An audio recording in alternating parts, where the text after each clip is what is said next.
आज आपण करणार आहोत महाराष्ट्रीयन डाळ।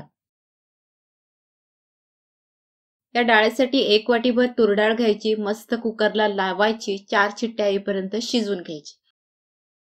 फोडणीसाठी थोडं तूप, मोहरी, जिरं, हिंग, कढीपत्ता, हिरवी मिरची,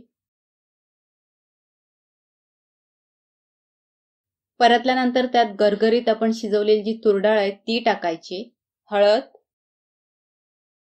लाल मसाला, गोडा मसाला, जिरेपूड, हे सर्व मसाले चांगले मिक्स करायचे। चवीनुसार मीठ टाकायचं